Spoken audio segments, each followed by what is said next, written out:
नमस्कार, राव एकेडमी के online platform पे मैं हृदय शर्मा आपका स्वागत करता हूं। आज के इस सेशन में हम जिस मुद्दे को डिस्कस करने वाले हैं वो यही है कि आप देखेंगे कि इस दौर में भारत और अमेरिका के रिश्ते टैरिफ वॉर से लेकर के एक शत्रु देश के प्रति जिस प्रकार की भाषा उपयोग की जाती है उस मोड़ तक पहुंच चुके हैं। आप कहेंगे ऐसा क्या हो गया है? जी हाँ दोस्तों, इस समय एक ऐसी समस्या सामने उभर कर आई है कि अमेरिका के व्हाइट हाउस की एक स्पोक पर्सन है, उन्होंने एक प्रेस वार्ता में एक पत्रकार के सवाल का जवाब देते हुए कहा है कि हमने भारत पर सैंक्शन लगाए हैं, प्रतिबंध लगाए हैं। ध्यान रखना, प्रतिबंध या सैंक्शन एक ऐसा वर्ड है जिसका प्रयोग आमतौर पर हम कहें कि ऐसे किसी भी मित्र देश के लिए नहीं किया जाता। टैरिफ एक अलग बात है, टैरिफ में व्यापारिक हित एक दूसरे के साझा होते हैं, परंतु जो प्रतिबंध शब्द है, सैंक्शन शब्द है, उसका उपयोग एक शत्रु देश के लिए जनरली किया जाता है। जैसे हम कहें कि अमेरिका ने रशिया पर प्रतिबंध लगाए हैं, सैंक्शन लगाए हैं, तो वो मुद्दा समझ में आता है। लेकिन अमेरिका ने इस समय, अमेरिका की जो स्पोक पर्सन है व्हाइट हाउस की, उन्होंने कहा है कि भारत पर हमने क्या लगाए हैं? प्रतिबंध लगाए हैं। टैरिफ नहीं, भारत पर लगाए गए हैं प्रतिबंध। अब भारत झेलेगा क्या? प्रतिबंध की मार। ऐसा क्यों कहा है? आपको पता है कि जब भारत में पाकिस्तान की भी जो ऑपरेशन सिंदूर हुआ, भारत पाकिस्तान के मध्य झड़प हुई, उस झड़प के बाद सीज फायर हुआ, उस सीज फायर का जो क्रेडिट था वो ट्रंप को भारत ने नहीं दिया। जब भारत को ने ट्रंप को क्रेडिट नहीं दिया तो रशिया से ऑयल खरीदने के मुद्दे पर ट्रंप ने क्या किया है? भारत को घेरने का प्रयास किया है। जब भारत को घेरने का प्रयास किया है तो ऐसी स्थिति में भारत ने रशिया से ऑयल परचेज करना बंद नहीं किया। तो अब रशिया ये कह रहा है कि हमने भारत पे केवल टैरिफ नहीं बल्कि क्या लगाया है? सैंक्शन लगाया है। और ये सैंक्शन जनरली शत्रु देशों के लिए इस शब्द का जो है क्या किया जाता है? प्रयोग किया जाता है। आप देखोगे अमेरिका के जनरली जो शत्रु देश माने जाते हैं उनमें एक रशिया माना जाता है, एक ईरान माना जाता है और एक नॉर्थ कोरिया माना जाता है। तो ऐसा माना जा रहा है इस उनके जो अमेरिका की व्हाइट हाउस की स्पोक पर्सन है उनके इस इंटरव्यू के द्वारा कि क्या रशिया, ईरान और नॉर्थ कोरिया की लिस्ट में क्या भारत का भी इस लिस्ट में एंट्री हो गई है?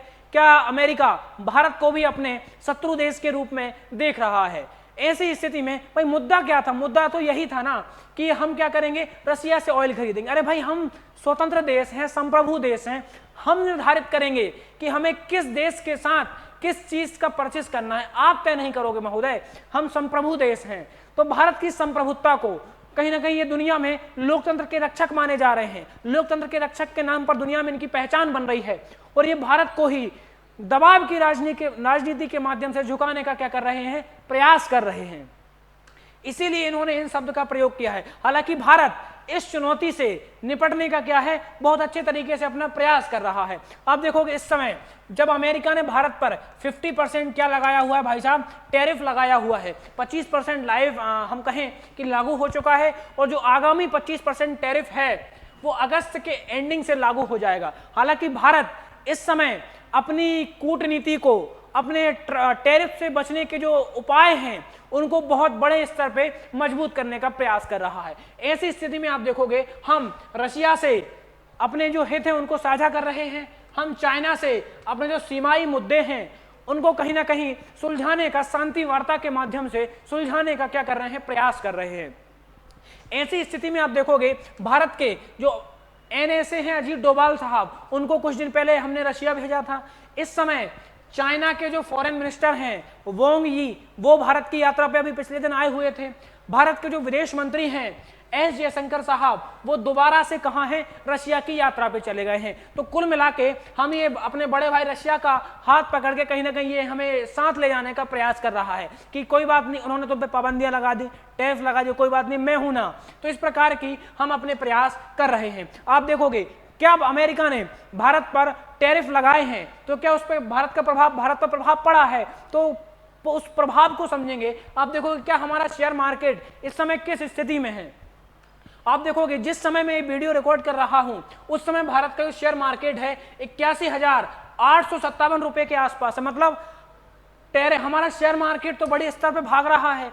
तो क्या अमेरिका के टैरिफ का हम पे कोई प्रभाव नहीं पड़ा? अगर नहीं पड़ा तो बहुत अच्छी बात है, लेकिन क्या शेयर मार्केट के अलावा बाजार की स्थिति को जानने के और मानक नहीं हो सकते? होते हैं कि भैया महंगाई की दर क्या हुई है, कि अमेरिका से जो सामान, भारत का सामान जो वहां जा रहा था बिकने के लिए, उस पर सीधा सीधा 50% की अब वृद्धि हो जाएगी। तो इस प्रकार के कुछ क्या होते हैं, मायने होते हैं। हालांकि शेयर मार्केट में कोई गिरावट नहीं आई है, धड़ल्ले से शेयर मार्केट जो है भारत का चढ़ रहा है, इस समय ग्रोथ कर रहा है। आप देखोगे, क्या देखोगे कि इस समय जो व्हाइट हाउस की प्रेस सचिव है, कौन, कैरोलिन लेविट, इनका नाम याद रखेंगे। कैरोलिन लेविट ने 19 अगस्त को कहा है कि अमेरिकी राष्ट्रपति डोनाल्ड ट्रंप ने रूस यूक्रेन युद्ध समाप्त करने के लिए भारत पर क्या लगाए हैं, प्रतिबंध लगाए हैं। बस इसी जो वर्ड है प्रतिबंध, जो ये वर्ड है सैंक्शन, इस सैंक्शन वर्ड से भारत पे क्या दिखाई पड़ रही है, भारत के प्रति कहीं ना कहीं इनकी कुदृष्टि, इनका शत्रुतापूर्ण रवैया भारत के प्रति दिखाई पड़ रहा है। जब ऐसी स्थिति हमारे सामने उभर के आ रही है कि अमेरिका कह रहा है हमने भारत पे क्या लगाए हैं, सैंक्शन लगाए हैं। अच्छा, ये सैंक्शन का जो क्रम है क्या भारत पे पहली बार हुआ है? ये ऑफिशियल वो जानकारी है कि कैरोलिन जो लेविट हैं, इन्होंने क्या कहा है कि रूस यूक्रेन युद्ध को समाप्त करने के लिए हमने भारत पे क्या लगाए हैं, प्रतिबंध लगाए हैं। तो इस प्रकार की प्रतिबंध जैसे शब्दों की, सैंक्शन जैसे जो वर्ड्स हैं, इनका यूज जनरली हम कहें कि मित्र देशों के प्रति नहीं किया जाता। लेकिन क्या यहां से अमेरिका ने हमारे प्रति शब्द का उपयोग किया है? तो क्या अमेरिका भारत को अपना मित्र देश नहीं समझता?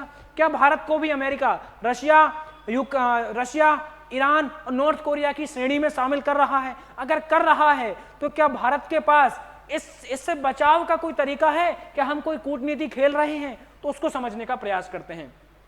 तो इन्होंने कहा कि हमने भारत पे क्या लगाए हैं, प्रतिबंध लगाए हैं। कुल मिला के कहानी ये है, इस आदमी के पास दो रीजन हैं जो भारत पे इसका शत्रुतापूर्ण रवैया चल रहा है, उसके दो कारण हैं। एक कारण तो ये है कि भैया कुल मिला के जो अपने पुतिन भाई साहब हैं, इन पुतिन भाई साहब पे इस ट्रंप का क्या नहीं चल रहा है, बस नहीं चल रहा है ना, क्योंकि रशिया यूक्रेन वॉर को ये खत्म नहीं करवा पा रहे हैं। आपको पता है जब ये पिछली बार नवंबर में प्रेसिडेंट का इलेक्शन जीते थे, तो उन्होंने कहा था अगर मैं राष्ट्रपति बन जाऊंगा 24 घंटे में रशिया यूक्रेन वॉर को सेटल करवा दूंगा। भाई साहब अगला नवंबर आने वाला है, इनसे कुछ ना हो पाया। तो ये बात ये समझ चुके हैं कि जो पुतिन है, इन पुतिन भाई साहब की जो आत्मा है भारत में बस रही है। जब इनकी आत्मा भारत में बस रही है तो बोले भारत पे प्रतिबंध लगाओ, भारत पे टैरिफ लगाओ। जब भारत पे टैरिफ लगाओगे तो पुतिन भाई साहब झुक जाएंगे। आप देखोगे जब इन्होंने भारत पे 25% टैरिफ लगाया, उसको 50% किया, तो हमने अपने डोभाल साहब को रशिया भेजा। इसके बाद पुतिन भाई साहब आप देखोगे कब से ट्रंप से मिलने को ही राजी नहीं थे रूस यूक्रेन के मुद्दे पे। हमने डोभाल साहब को कहां भेजा, रशिया भेजा। तो उसके बाद ट्रंप और पुतिन की अलास्का मीटिंग हुई 15 अगस्त को। इस कुल मिला के ट्रंप ये समझ चुका है कि रशिया और भारत का बॉन्ड ऐसा है कि अगर भारत को तकलीफ देंगे, भारत पे टैरिफ लगाएंगे, तो इससे पुतिन प्रभावित होंगे। जो युद्ध की हम युद्ध विराम चाह रहे हैं वो संभव है। एक तो ये रीजन है। अच्छा, इसके दुष्प्रभाव भी हो सकते हैं कि कभी भी ये रशिया को झुकाने का प्रयास करेंगे तो भारत की नस दबा लेंगे, ये तो हमारी नस पकड़ लेंगे यार। तो ये भी समस्या है। तो एक कारण ये है कि ट्रंप की पुतिन पे कोई बस नहीं चल रहा है। दूसरा कारण क्या हो सकता है? दूसरा कारण ये हो सकता है, क्या हो सकता है कि भैया देखो, जब इन्होंने भारत पे 50% टैरिफ लगाया तो हमने अपने डोभाल साहब को कहां भेजा, रशिया भेजा। इसके बाद इनकी क्या हुई, अलास्का दौर की मीटिंग हुई। जब अलास्का मीटिंग हुई कब, 15 अगस्त को, तो उसमें इन्होंने बैठ करके कुछ वार्ताएं की, चर्चा की। पुतिन ने फिर पीएम मोदी को फोन किया कि भैया ये वार्ताएं हुई, ये चर्चा हुई। मतलब ट्रंप और पुतिन के बीच में जो चर्चाएं हुई, रशिया का ये व्यवहार रवैया दिखाता है कि भारत उसके लिए कितना महत्वपूर्ण है। पुतिन ने उस सारी चर्चा से भारत को अवगत कराया। जब ये सैंक्शन जैसे वर्ड का यूज कर रहे हैं, उस समय हमारे जो विदेश मंत्री हैं एस जयशंकर साहब, ये एस जयशंकर साहब कहाँ हैं, रशिया की यात्रा पे हैं। इन्होंने रशिया के जो विदेश मंत्री हैं सर्गेई लावरोव साहब से, फॉरेन मिनिस्टर ऑफ रशिया, उनसे बातचीत की है, पुतिन साहब से मुलाकात की है।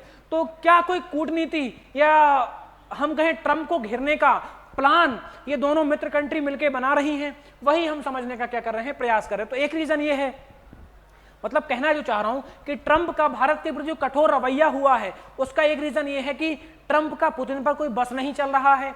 तो ट्रंप समझ चुका है कि भारत की नस दबाएंगे तो पुतिन पर प्रभाव पड़ेगा। तो पुतिन क्या है, बातचीत की टेबल पे आ जाएगा। एक रीजन ये। दूसरा रीजन ये है कि हमने इस आदमी को, जो भारत पाकिस्तान के बीच में युद्ध हुआ, युद्ध विराम हुआ, सीज फायर हुआ, उस सीज फायर का क्रेडिट नहीं दिया।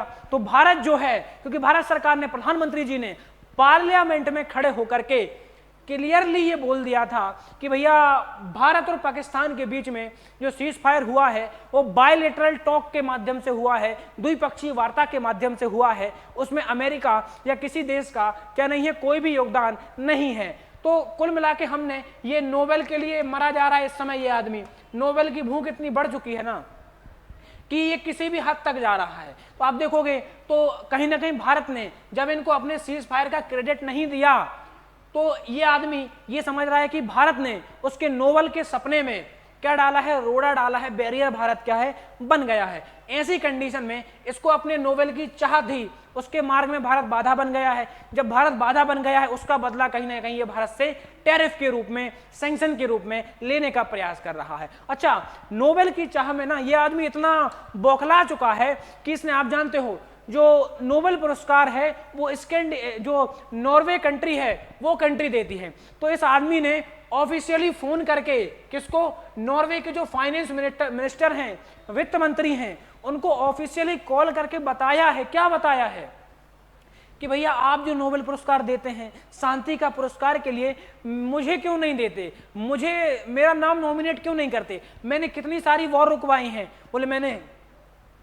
बोले मैंने भारत पाकिस्तान की वॉर रुकवाई, बोले मैंने ईरान इजराइल की रुकवाई, बोले मैंने थाईलैंड कंबोडिया की रुकवाई, और अभी यहाँ पे आप देखोगे अफ्रीका में कोई इन्होंने सीज फायर करवाया। तो कह रहे हैं मैंने इतनी सारी शांतियाँ स्थापित करवाई हैं, इतने सारे मुद्दों को, जो युद्ध के मुद्दे थे उनको रोका है, तो आप नोबेल के लिए मेरा नाम नॉमिनेट क्यों नहीं करते।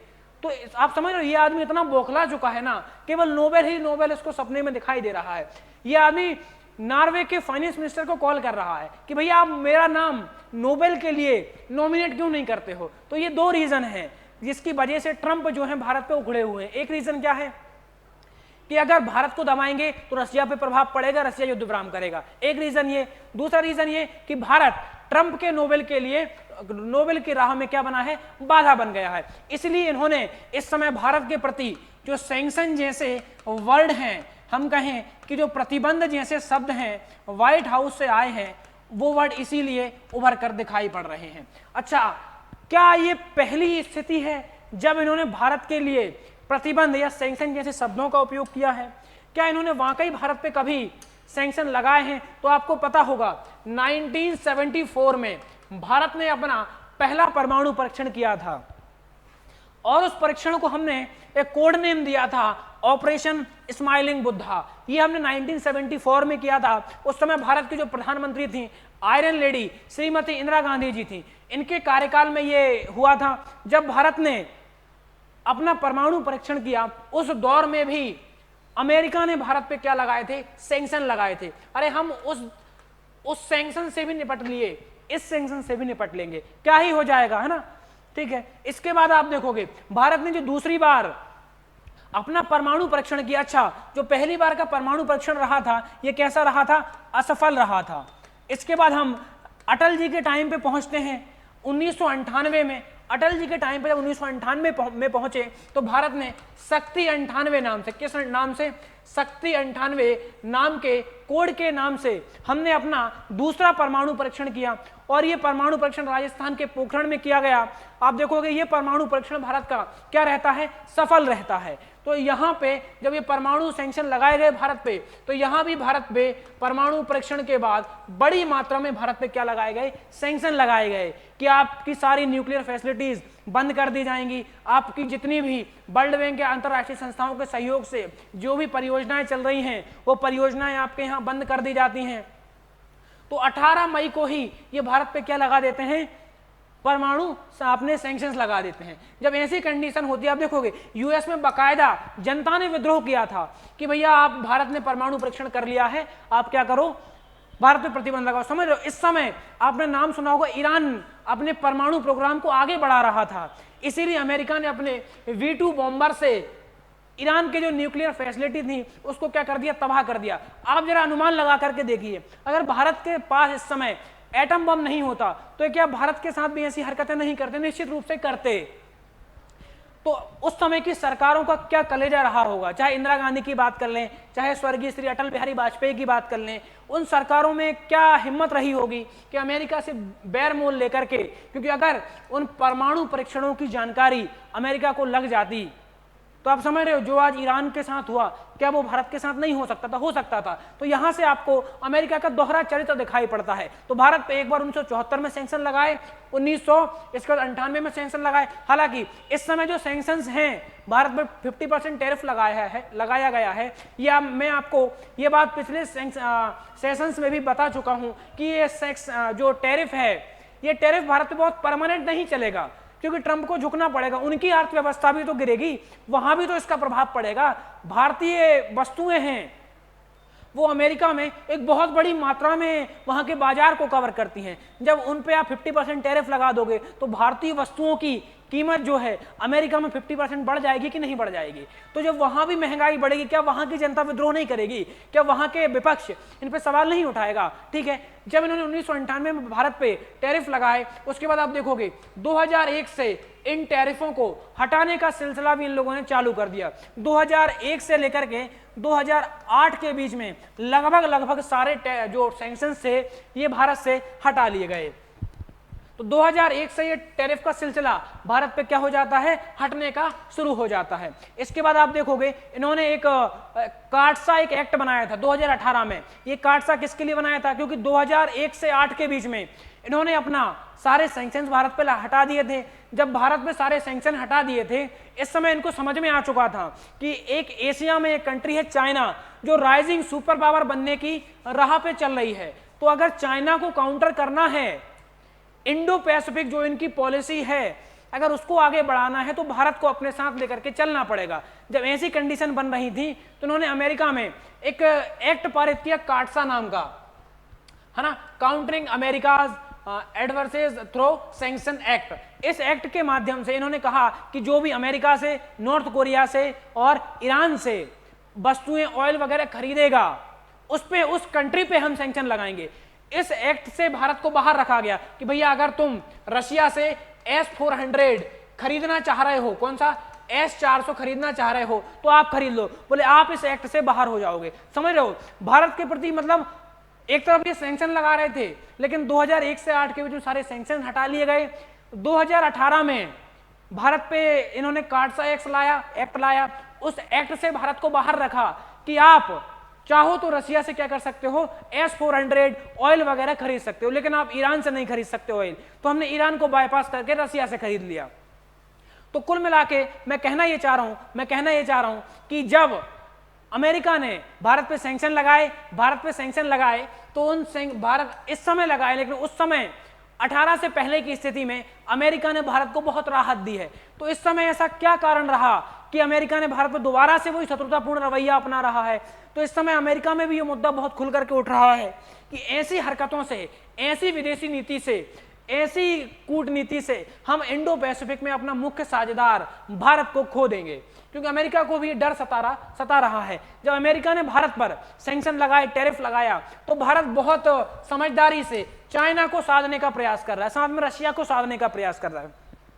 और आप समझो, ये सफेद बालों वाले फूफा जो हैं ट्रंप, ये भारत को टैरिफ से डरा रहे हैं। अरे किस टैरिफ से डरा रहे हो तुम? ये देश महाराणा प्रताप का देश है। ये महाराणा प्रताप ने उस समय जब मुगलों से उनका संघर्ष हुआ था तो ये देश घास की रोटियां खा करके ये जिंदा रहा था। महाराणा प्रताप घास की रोटियां खा करके अकबर से संघर्ष किए थे। तो आप हमको झुकाने का प्रयास कर रहे हो, हम नहीं झुकने वाले। तो हमने चाइना से अपने जो बॉर्डर डिस्प्यूट्स थे, उन डिस्प्यूट्स को सॉल्व करने का क्या किया है, प्रयास किया है। जब ऐसी स्थिति बन रही है, एक तरफ चाइना से आप देखोगे, चाइना के जो फॉरेन मिनिस्टर हैं इस समय, कौन? वांग यी। तो वांग यी जो हैं 19 से लेकर के 21 अगस्त तक भारत की यात्रा पे आए हैं। अब बड़ी सामान्य सी बात है, भारत में ये लोग नाश्ता करने तो आए नहीं होंगे, तो भारत में ये अपने बॉर्डर जो मुद्दे हैं भारत चीन के बीच में, जो सीमा विवाद हैं, उन सीमा विवाद को सुलझाने का ये प्रयास कर रहे हैं। माफी चाहता हूं, जब ये स्थिति बन रही है तो भारत चीन अपने पुराने मुद्दों को भूल रहे हैं कि भैया जो भी होगा हम आपस में सर फोड़ा फाड़ी बाद में करेंगे, पहले इससे निपट लेते हैं। नहीं, ये हमारी दोनों की अर्थव्यवस्थाओं को क्या कर देगा, गिराने का प्रयास करेगा। जब ऐसी स्थिति बन रही है तो हम चाइना, अभी आप देखोगे गलवान इंसिडेंट के बाद भारत के जो प्रधानमंत्री हैं एससीओ में पार्टिसिपेट करने के लिए चाइना जाने वाले हैं, और ये प्रधानमंत्री जी की गलवान के बाद पहली घटना है कि वो चाइना जा रहे हैं, समझ रहे हो। तो ये किस हद तक हम अपनी कूटनीति को लेकर जाने का प्रयास कर रहे हैं। एक तरफ चाइना को साध रहे हैं, आप देखोगे भारत पर ठीक है टैरिफ लगाया, ओके, अच्छा एक आप समझोगे इससे पहले अमेरिका के जो विदेश वित्त मंत्री हैं, उन वित्त मंत्री ने कहा है कि भैया भारत जो है रूस से तेल खरीदता है, उस तेल को यूरोप में बेचता है, तो बोले इससे भारत बड़ी मात्रा में मुनाफाखोरी कर रहा है। अरे तो क्या दिक्कत है, इससे हम दुनिया में तेल की कीमतों को भी तो संतुलित करने का प्रयास कर रहे हैं, तो इससे समस्या क्या है। ठीक है, इन्होंने ये कहा, ठीक है, आगे बढ़ते हैं तो हमको समझ में आता है कि इस समय जब अमेरिका ने कहा, अमेरिका की जो हम बोले स्पोक पर्सन है व्हाइट हाउस की, उन्होंने कहा कि भैया भारत पे हम प्रतिबंध लगाएंगे, तो एक बार फिर रशिया भारत का बड़ा भाई बनकर के साथ आया कि चलो कोई दिक्कत नहीं, हम साथ चलेंगे। आप देखोगे इस समय रशिया भारत के साथ खड़ा हुआ नजर आ रहा है, चाइना भारत के साथ खड़ा हुआ नजर आ रहा है। जब ऐसी स्थिति बन रही है तो ये तीन देशों का एक ट्रोइका बनता है, और मैं आपको पिछले सेशंस में बता चुका हूं कि इस ट्रोइका को RIC के नाम से जाना जाता है, रशिया, इंडिया, चाइना। तो कह रहे हैं कि RIC मिलकर के USA का बहुत आसानी से क्या कर लेगा, सामना कर लेगा। आप देखोगे जब अमेरिका ने भारत पर प्रतिबंध जैसे शब्द का उपयोग किया है, टैरिफ 50% किया है, तो चाइना के वित्त मंत्री भारत आए, माफी चाहता हूं, चाइना के जो विदेश मंत्री हैं वांग यी, ये भारत आए। भारत के प्रधानमंत्री SCO में पार्टिसिपेट करने के लिए अगस्त के एंडिंग में चाइना जाने वाले हैं। भारत के NSA अभी रशिया गए थे। भारत के विदेश मंत्री, जिस समय मैं वीडियो शूट कर रहा हूं, इस समय रशिया के दौरे पर हैं। प्रधानमंत्री जी चाइना जाने वाले हैं। तो कुल मिला के हमारी जो फॉरेन पॉलिसी है, जो कूटनीति चल रही है, अमेरिका को काउंटर करने का हमारा प्रयास चल रहा है। ऐसी स्थिति में जब अमेरिका ने भारत पर पाबंदी जैसा शब्द यूज किया है, तो ऐसी स्थिति में जो रशिया है, रशिया ने भारत के साथ खड़ा हुआ दिखाई दे रहा है, ठोसता के साथ दिखाई दे रहा है। रशिया कह रहा है, जो रशिया में भारत के राजदूत हैं, राजदूत भारत में रशिया के राजदूत कार्यालय के जो अधिकारी हैं, उन्होंने कहा है कि अमेरिका जो है भाई साहब भारत को ध्वस्त ना दिखाए, कोई दिक्कत नहीं, भारत इन प्रतिबंधों के बावजूद, टैरिफ के बावजूद अपनी ऊर्जा साझेदारी को रशिया के साथ साझा करेगा, और साझा करेगा तो अगर अमेरिका के बाजार, क्योंकि वहां 50% भारतीय वस्तुएं हैं, उन पे 50% टैरिफ लगा है, तो भारत की जो वस्तुएं अमेरिका में जा रही हैं वो 50% बढ़ जाएगा उनका दाम। जब उनका दाम 50% बढ़ जाएगा तो वो वस्तुएं वहां 50% महंगी हो जाएंगी।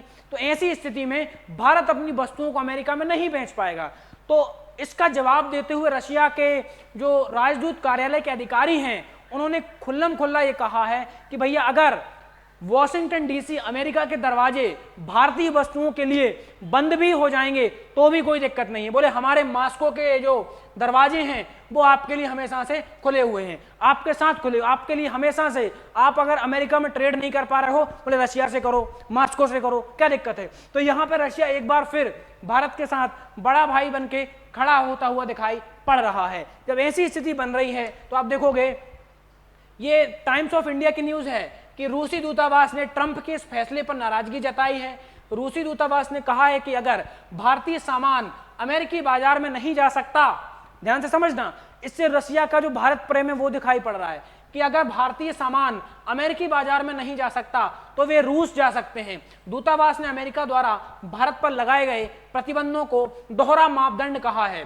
उनका कहना है कि भारत रूसी कच्चा तेल ना खरीदने का भारत पर दबदबा जो है वो दबाव डालने का अमेरिका प्रयास कर रहा है। हालांकि भारत अपने इस मुद्दे पर दृढ़ है, और इस मुद्दे पे क्या, हर मुद्दे पर रशिया भारत के साथ क्लियर स्टैंड लेते हुए दिखाई पड़ रहा है। रशिया ने अभी कहा भी है कि भैया दुनिया को हम जिस रेट पर तेल हम बोले सेल कर रहे हैं, आपको उससे भी, जो अभी जिस रेट पर दे रहे हैं उससे भी 5% और डिस्काउंट पे देंगे। आप भारतीय वस्तुएं अमेरिका में नहीं बेच पा रहे हो, रशिया में बेचो, क्या दिक्कत है, बोले रशिया में वस्तुएं बेचो। आपको 5% और छूट पे हम ऑयल देंगे, ठीक है, आपके साथ हम परमाणु साझेदारी करेंगे, परमाणु आपके रिएक्टर लगाएंगे आपके देश में, क्योंकि मैंने आपको पिछले सेशंस में बताया था कि भारत 2047 तक अपनी परमाणु ऊर्जा क्षमता को 10 गुना बढ़ाने का क्या कर रहा है, प्रयास कर रहा है, ठीक है। तो रूसी दूतावास ने यह भी कहा, ध्यान से समझना, कि भारत को रूसी कच्चे तेल पर 5% की छूट मिल रही है।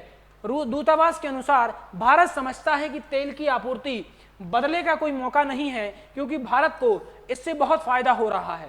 उन्होंने कहा है कि रूसी कच्चे तेल का कोई विकल्प नहीं है, क्योंकि यह बहुत सस्ता है, रूस के लिए भारत बहुत महत्वपूर्ण है।